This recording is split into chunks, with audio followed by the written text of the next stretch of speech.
Mwana mwena wanitupa dana ni mtamwiteka. Mwana mwena wanitupa dana ni mtamwiteka. Mwana mwena wanitupa impela la mutini dana ni mtamwiteka. Mwana mwena wanitupa impela la mutini dana ni mtamwiteka. Sikuri mwana mtani kuma minani tifeli le imbiti. Sikuri mwana mtani kuma minani tifeli le imbiti. Sikuri mwana mtani kuma minani tifeli le imbiti.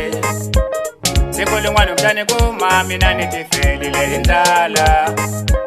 Sikuri mwana mtani kuma minani tifeli le indala.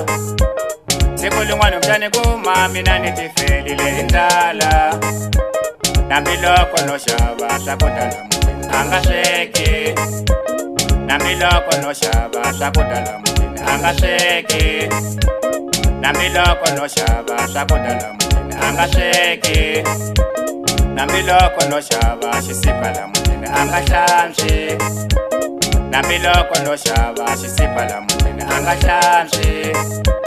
Namiloko no shaba shisipala mutini angashamshi. Sikuli mwana mtani kuma minani tifeli le imbiti. Sikuli mwana mtani kuma minani tifeli le imbiti.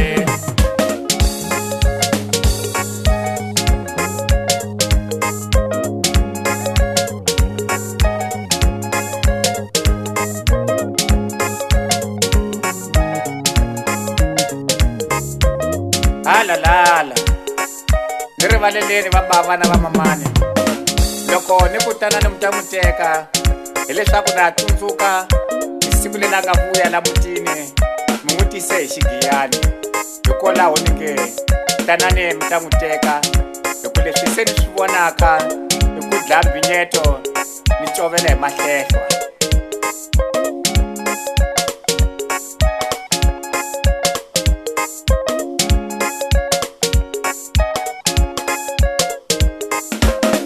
Mwana mwena wanitupa dana ni mtamwiteka. Mwana mwena wanitupa dana ni mtamwiteka.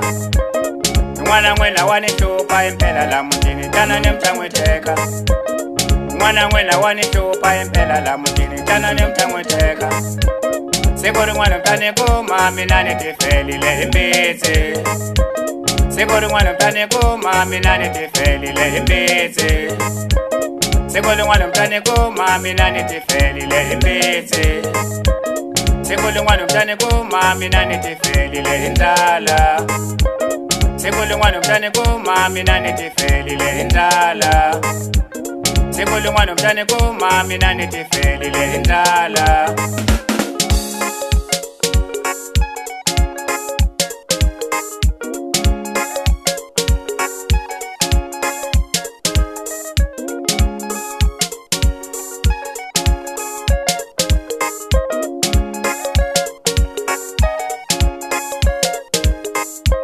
Namiloko no shaba sakudala mutini angasheki.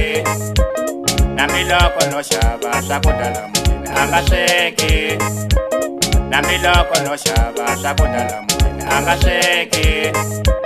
Namiloko no shaba shisipala mutini angashamshi. Namiloko no shaba shisipala mutini angashamshi. Namiloko no shaba shisipala mutini angashamshi.